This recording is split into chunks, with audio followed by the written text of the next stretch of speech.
Nous avons fait une première partie il y a un petit moment et je vous avais promis une deuxième partie parce que j'avais pas pu la finir tout de suite après. Nous y sommes, enfin. Cette partie-là, il y aura beaucoup plus. La première partie, on a fait une présentation générale qui est Jasmine Cook, ce qu'on a fait, etc. Cette partie-là, elle est beaucoup plus importante parce que je vais aller dans le détail. Il y a beaucoup d'étudiants qui ont posé la question comment j'ai trouvé du travail, comment j'ai fait mes recherches, sur quel site, comment faire. Et du coup, aujourd'hui, on est là pour répondre à ce genre de questions.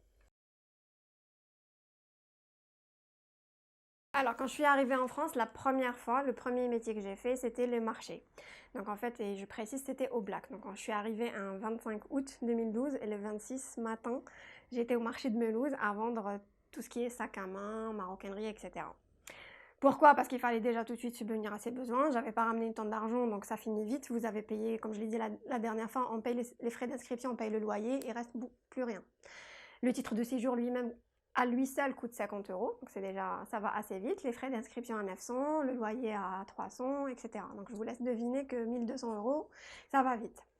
Du coup, j'ai commencé à travailler avec un gentil monsieur. Ce qui est bien et pas bien, ce qui est bien parce que c'est du réseau, donc c'est quelqu'un qui m'a envoyé d'Algérie directement à cette personne en me disant elle peut t'aider, etc. Donc ça c'est un point positif. Le point négatif c'est que les gens quand ils savent que vous êtes dans le besoin, ben forcément ils profitent. Vous allez travailler plein d'heures et vous serez payé que pour peu d'heures. Donc c'est un peu, on va dire c'est un peu du profitage, mais quand on est dans le besoin, on n'a pas le choix. Donc ça c'était mon premier boulot. D'accord. Alors, j'ai été acceptée à l'université de Colmar, mais quand j'ai fait mes candidatures, quand on préparait le dossier CCF, je ne le savais pas. En fait, c'était écrit Haute-Alsace, Melouse. Et du coup, quand j'ai préparé, je commençais à chercher un logement, etc. J'étais en Algérie, on ne connaît pas forcément. La plupart des Algériens, on dit la France, c'est Paris. Donc, Melouse, déjà, c'est nouveau. Alors, Colmar, c'est encore pire pour moi. Et j'ai commencé à chercher un logement à Melouse, donc un travail à Melouse. Et c'était une fois arrivé que Kinder Surprise, je me suis retrouvée à Colmar. Donc au départ, on n'a pas le choix, on est obligé quand on habite, il y a du temps, enfin il y a des règles en France, il y a un délai pour pouvoir quitter un logement, etc. Donc j'ai dû accepter, rester un mois en attendant de trouver un logement à Colmar et un autre travail à Colmar. Alors, en ce qui concerne mes recherches d'emploi sur Colmar, pour tout ce qui est job étudiant, hein, je précise, c'était pas le travail de mes rêves, mais c'était un job alimentaire, ce qu'on appelle ici en France. J'ai fait déjà tout ce qui est bon coin, donc annonce de bon coin. Je passais beaucoup de temps après les cours ou pendant mes pauses de cours à chercher des jobs. J'ai fait aussi tout ce qui est, en fait, on prend sa région et je tapais sur internet tous les noms d'entreprises qui existaient sur 50 km ou 30 km. J'avais qu'un vélo pour me déplacer, donc il fallait être. On est restreint aussi par la zone géographique. Et du coup, j'ai commencé à chercher, j'ai commencé à postuler. J'y allais à vélo et je prenais mes CV et je passais chez Fly, chez Gémeaux, chez Jules. J'ai fait beaucoup de zones industrielles pour pouvoir déposer mon CV. Et après, je me suis dit, hop, la branche qui embauche le plus, c'est la restauration. Du coup, j'ai pris tous les traiteurs qui existaient à Colmar et j'ai commencé à postuler. Et j'ai été en fait très honnête dans ma candidature. Ça sert à rien de. En fait, au niveau de la lettre de motivation, du corps de mail, il faut dire ce qui en est. J'ai dit que j'étais étudiante, que je galérais, que j'avais besoin de travailler, que j'étais pugnace, que j'avais juste envie de travailler. J'ai pas de contraintes. Je peux travailler tard le soir, je peux travailler 24 heures sur 24, 7 jours sur 7. J'avais pas de contraintes en fait. J'étais prête à tout faire juste pour pouvoir avoir un salaire et payer mes études et être tranquille financièrement. Et du coup, j'ai eu une réponse. En fait, je dirais le nom parce que je pense qu'elle leur fera du bien. Donc, j'ai trouvé un travail chez AZ Réception à Colmar. Donc, c'est un grand traiteur en Alsace. Et je faisais avec eux des extras. Et tellement j'étais bien, je me jette des fleurs, mais bon, ils me donnaient de plus en plus d'extras. Du coup, le fait de faire des extras permet de connaître du monde, ce qu'on appelle ici du réseautage. Et ça, c'est un conseil que je donne, étant étudiant ou pas. Même après, quand on a fini ses études, le réseau, c'est quelque chose de très important. Du coup, j'ai rencontré une personne qui, elle, travaillait en même temps chez AZ Réception, mais chez aussi un autre établissement, donc c'était le Château des Imbeaux. C'est là où j'ai fait aussi d'autres extras. Donc là, c'est un château étoilé. Cette personne m'a recommandé. Elle leur a dit que je travaille bien, qu'elle connaît mon travail, qu'elle était garante de mes compétences, etc. Et ils m'ont accepté.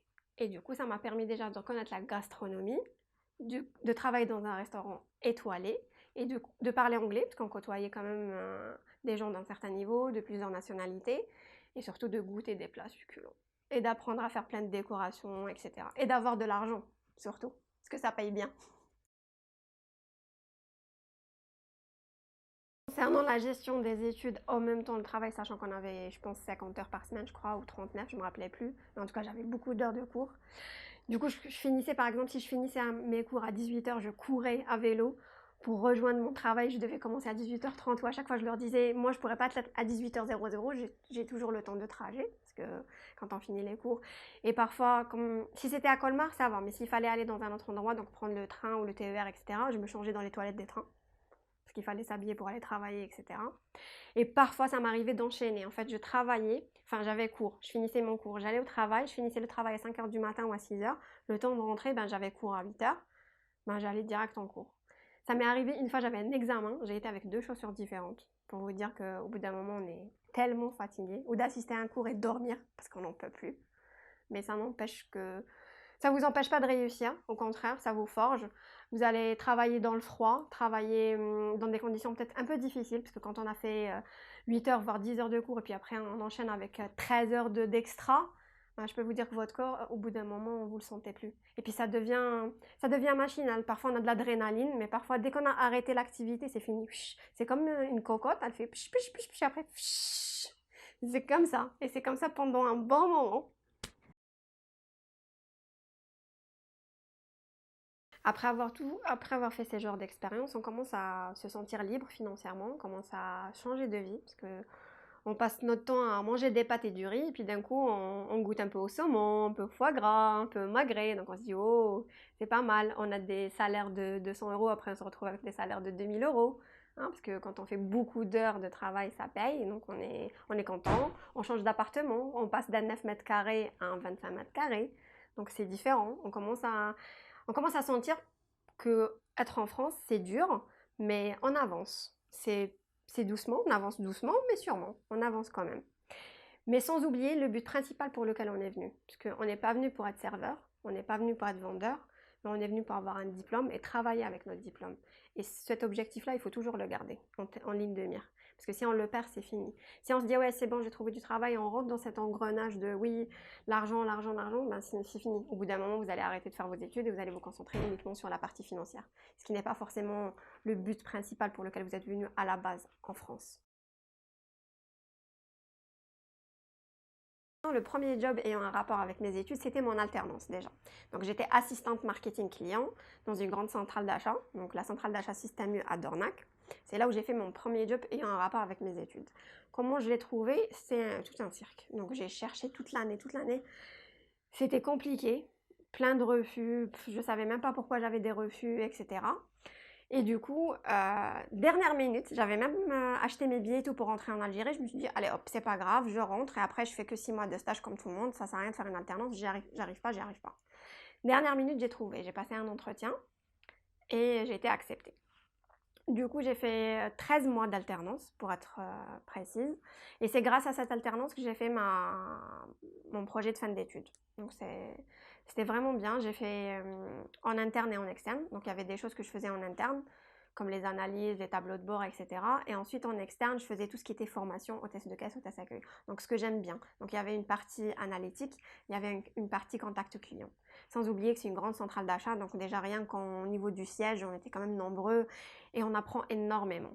On apprend énormément, on fait des fautes, ce qui est normal. Hein. Le but de l'alternance, c'est de faire des erreurs et d'apprendre de ces erreurs. Mais je trouve que cette partie-là, si les étudiants ont la chance de faire une alternance, c'est bien. Alors, il faut savoir que ce qui est bien au niveau de l'alternance, c'est que ça vous permet non seulement de connaître le milieu du travail, ça permet d'avoir de l'argent, donc il y a un salaire fixe qui rentre. Ça permet de suivre ses études correctement parce qu'on est concentré sur un projet. Donc le projet qu'on fait dans l'entreprise, c'est le même parce que c'est votre projet de fin d'études. Du coup, en cours, vous êtes à l'aise. Il n'y a plus cette pression de faire un autre job à côté. Et ça permet d'avoir un équilibre. En fait, ça vous permet d'être heureux, déstressé. Alors qu'avant, les premiers temps, en tant qu'étudiant, on est stressé, qu'on le veuille ou pas, on est stressé par beaucoup d'éléments dans la finance, mais le fait de faire l'alternance, professionnellement parlant, on sent qu'on évolue, qu'on va de l'avant, qu'on voit d'autres personnes. Ces personnes-là vous aident à apprendre beaucoup plus de choses. L'université, c'est bien, ça, on apprend des choses, mais l'alternance, le milieu du travail, c'est encore mieux. Parce que c'est différent. Ce qu'on fait à l'école, c'est une chose, mais ce qu'on fait dans la vraie vie, c'est autre chose. Et professionnellement parlant, c'est bien de connaître ce milieu-là. Donc les étudiants qui ont l'opportunité, la chance de faire une alternance, c'est très important. Faites-la. C'est mieux que les stages. Après, on va pas cracher sur la soupe. S'il y a des stages, on prend les stages aussi. De toute façon, tout est bon à prendre. Mais l'alternance permet aussi de trouver du travail facilement. à la fin d'une alternance, même si on n'est pas gardé par l'entreprise elle-même, on peut facilement trouver du travail dans une autre entreprise. Parce que l'alternance est comptée comme une expérience professionnelle. Forcément, il faut soutenir. Donc, on finit son projet, on passe sa soutenance. On est bon élève, hein, comme tous les Algériens en général. On est là en cravache, en bûche. Donc, j'ai eu mon diplôme avec... Enfin, ça reste un détail, mais je le dis quand même pour montrer aux gens que même si on a une bonne moyenne, ça reste compliqué de trouver du travail. Donc, j'ai fini avec un 15 de moyenne, malgré tous les péripéties et l'aventure à la Jasmine. Et ensuite, le marché du travail. Bienvenue au club. Ah. Le fameux marché du travail. Donc, on vous vend l'école ou la formation comme étant, oui, quand tu as fini tes études, tu vas facilement trouver du travail, tu vas gagner 3000 euros parce que tu as fait du marketing et tout. Oui, mais toi, tu as fait du marketing, déjà. Mais Jean-Paul, il a fait du marketing aussi. Ah, donc, entre toi et lui, c'est pas la même chose. Toi, il te faut une autorisation du travail, il te faut l'autorisation de la directe, enfin, plein de conditions qui font que c'est compliqué pour une entreprise de prendre Mohamed que de prendre Michel. Voilà. Et donc, j'ai été personnellement confrontée à cette situation.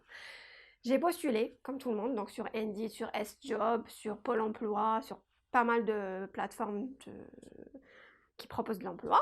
Et je me suis retrouvée face à des recruteurs, j'ai fait mes entretiens, tout se passait bien, j'avais les compétences pour, j'avais le diplôme pour, la personnalité pour, parce que des fois, c'est pas uniquement le diplôme, c'est aussi les entreprises embauchent une personnalité. Et du coup, j'ai été recrutée par SC Johnson. C'est une boîte qui est venue de Paris à Strasbourg pour faire un recrutement. J'ai été acceptée. Ensuite, la direction de travail a refusé mon dossier. Du coup, je me suis retrouvée devant un certain bonhomme qui m'a dit « Pourquoi vous ne rentrez pas en Algérie ? Pourquoi vous ne rentrez pas chez vous ? Il y a du travail, c'est bien. Pourquoi vous restez ici ? De toute façon, l'esclavage, il a été banni en France. » Pourquoi il a dit ça ? Parce qu'en fait, l'entreprise m'a proposé un salaire à 1900 euros. Donc, je peux vous dire que sortie d'école, après tout ce qu'on a vécu, 1900 euros, c'est énorme. Et bien, ce cher monsieur, il m'a dit non, c'est de l'esclavage. Et puis, à un moment donné, quand il a vu que j'étais obstinée, que voilà, j'ai envie de vivre ici, enfin, je suis venue pour ça. À un moment donné, il m'a montré des statistiques sur le mur. Il me fait, vous voyez comme il y a un taux de chômage en France ? Oui, mais c'est pas de ma faute, c'est cette entreprise-là a aimé mon profil plus que le profil d'une autre personne. En fait, je me suis sentie, moi qui est vraiment très, très pugnace, mais pas de cas. Mais à ce moment-là, je me suis sentie finie. En fait, j'ai vu mes 2 ans d'études partir comme ça dans le vent, la vapeur. En fait, on n'a plus le moral. Je suis rentrée à la maison, je me suis dit, mais qu'est-ce que je fais là ? Pourquoi je suis venue ? Il se passe quoi ? On se rend compte que c'est pas une question de profil, c'est pas une question d'études, c'est pas une question de diplôme, mais c'est une question d'administration. On vous demande de trouver une entreprise qui vous donne un SMIC et demi. Alors allez-y, vous, sortie d'école, hein, Aïcha, trouve-toi une entreprise qui te prend, qui te connaît même pas, qui sait même pas comment tu travailles et qui te donne un SMIC et demi. Donc plus qu'un français normal. Du coup, la solution pour tout étudiant étranger, surtout les Algériens, donc c'est de s'inscrire. Parce que si on ne s'inscrit pas, ben, on est obligé de quitter le territoire. Parce que le titre de séjour expire chaque année. Il faut le payer aussi chaque année. C'est pas gratuit, hein, un titre de séjour. Du coup, j'ai dû m'inscrire. La fac aussi, c'est pas gratuit, ça se paye. Du coup, je me suis inscrite en fac de langue. Pourquoi les langues ? Parce que déjà, j'adore. Et puis faire du marketing, c'était stratégique de choisir les langues. J'ai choisi l'anglais, forcément, parce que c'est une langue que je maîtrise déjà, donc je voulais m'améliorer encore plus. Et après, c'est des groupes de langues. Donc, je pouvais pas prendre, par exemple, anglais-italien, alors que j'aime bien, ou espagnol. En fait, si on prend anglais, il faut faire des langues slaves. Et du coup, j'ai fait russe et polonais. J'ai fait polonais parce que je parlais un petit peu, donc je me suis dit, allez hop, en deuxième langue, ça me permet de m'aider, etc. Sachant que la première année, pour être honnête avec vous, j'ai pas été en cours, j'ai travaillé. En fait, j'ai fait ça juste pour avoir un titre de séjour valable pour pouvoir travailler. Et j'étais à temps plein chez Jules, donc j'ai fait de la vente pendant presque une année. Et c'est après, pour l'année suivante, que je me suis inscrite sérieusement et que j'ai fait mes 2 années d'études.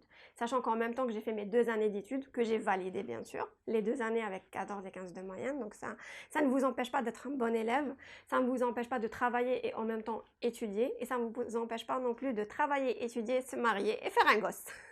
Parce que chez moi, c'est le TGV, j'ai fait tout en même temps.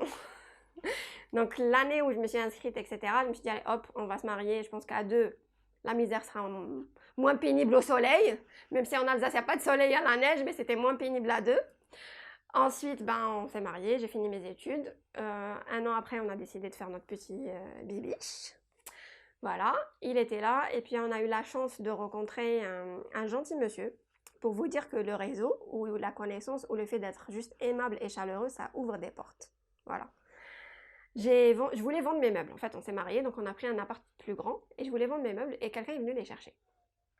Cette personne en question, bah, je lui ai raconté un petit peu ma vie. Je suis étudiante, etc. Je galère. Non.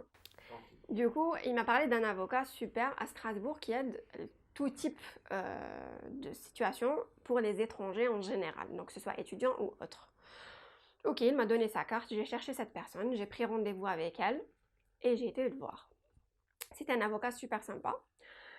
On lui a expliqué la situation, j'étais honnête avec lui, je lui ai raconté ce qu'on a fait comme études, je lui ai raconté qu'on a travaillé au Black tous les deux, je lui ai aussi raconté qu'on a fait des études juste pour faire des études, parce qu'on a dû s'inscrire pour le plaisir et pas forcément pour faire des études, juste pour rester. Donc on lui a expliqué les choses, de toute façon c'est un avocat, il faut lui dire les quatre vérités, ça sert à rien de cacher de l'information, c'est pas le but. Il était clair, il nous a dit, vu que vous êtes là depuis longtemps, donc à ce moment-là j'avais 5 ans en France, mon mari en avait 7. On avait tous les deux validé nos diplômes de base et on avait encore d'autres inscriptions qu'on avait validées. Donc pas forcément fini. Moi par exemple j'ai fait 2 ans de licence, donc L1, L2, mais j'ai pas fini mon L3 pour avoir la licence. Par contre j'avais déjà mon master. J'ai master 1, master 2 de valider. Tout ça c'est important. En fait c'est important de garder tout ce que vous avez fait en France. Même les plus petites expériences étaient importantes.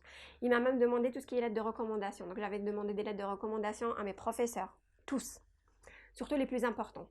J'avais demandé des lettres de recommandation à tous mes anciens employés, que ce soit la restauration, l'alternance, le traiteur. Tout ça, c'est toutes les personnes qui vous connaissent, qui peuvent dire que vous êtes un travailleur, un bon citoyen, ben c'est important de le rajouter. Ça, c'est des preuves en plus. Si par exemple vous êtes dans un... Par exemple moi je me suis inscrite, je fais des donations pour Médecins du Monde. De façon annuelle, je participe à ça et c'était important. Il m'a dit si vous êtes dans un membre, dans une association, dans une vie de... Vous savez, tout ça, ça rajoute des plus.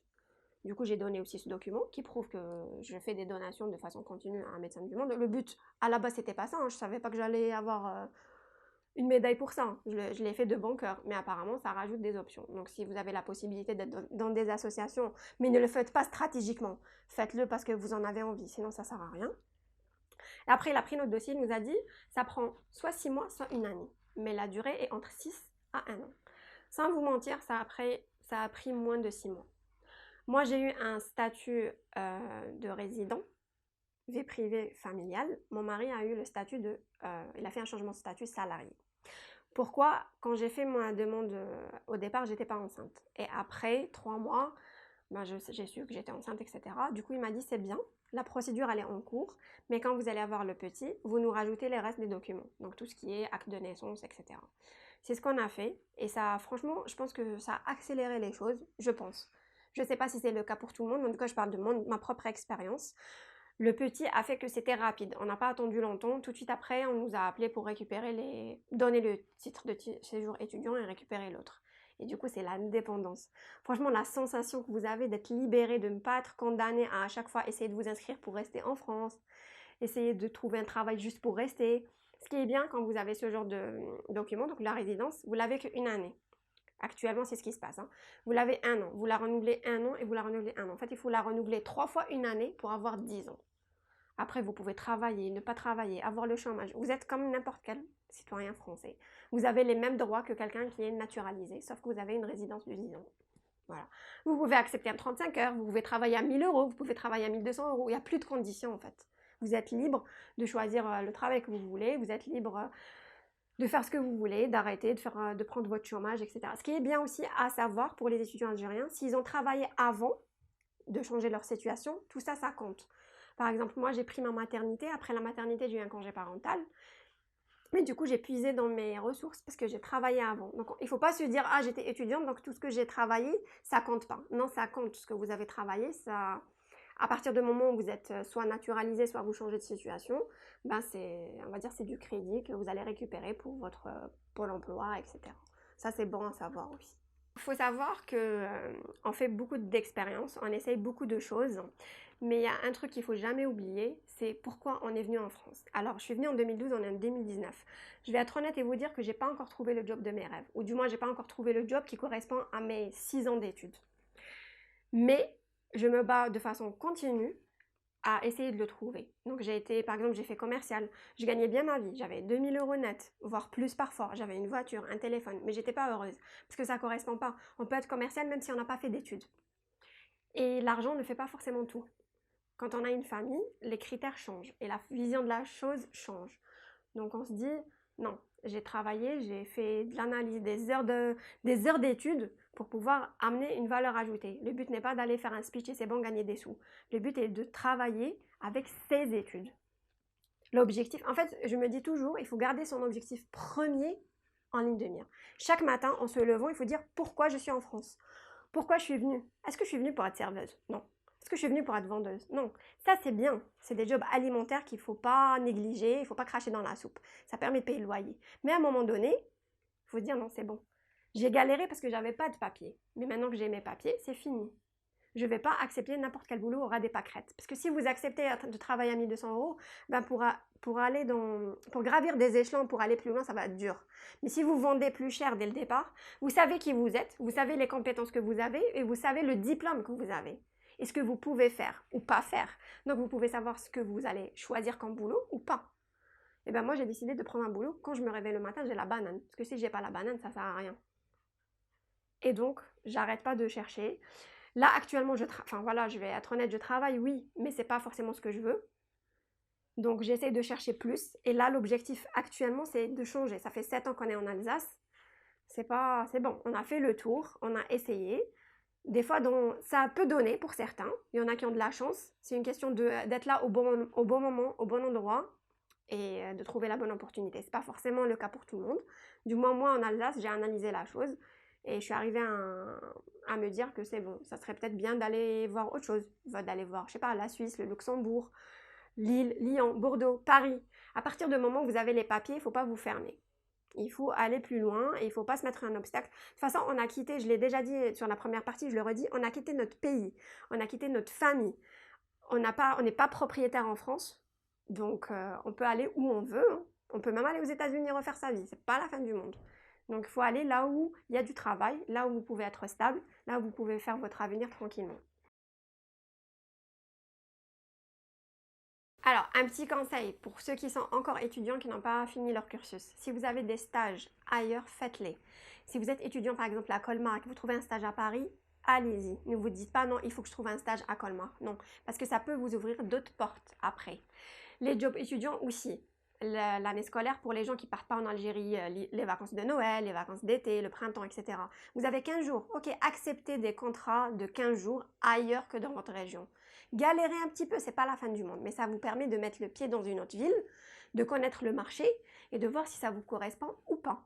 Ça vous permet peut-être de changer, de vous installer là-bas. Ne vous mettez pas une barrière. Après, je suis une personne qui a, la première année par exemple, je ne suis pas partie en Algérie, je suis restée 1 an et demi parce que je voulais travailler. Chacun son rythme, chacun sa finance et chacun ses parents.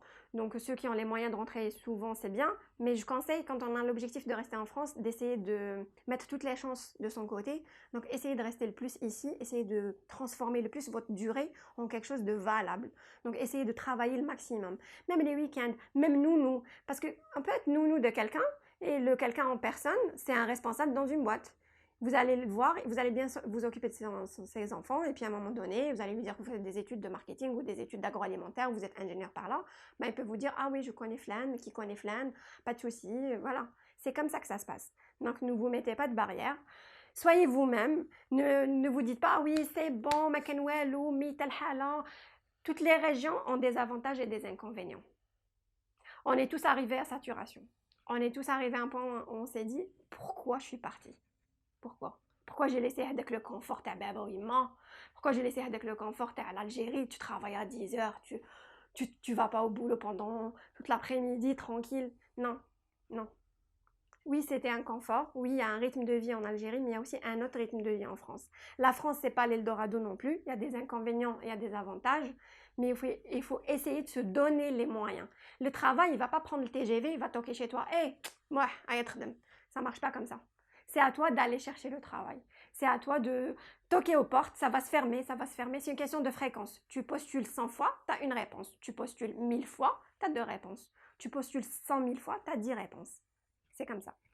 Si vous avez des questions, je me ferai un plaisir de vous répondre. Je vous dis à la prochaine. Bousatoun, Kabiratoun.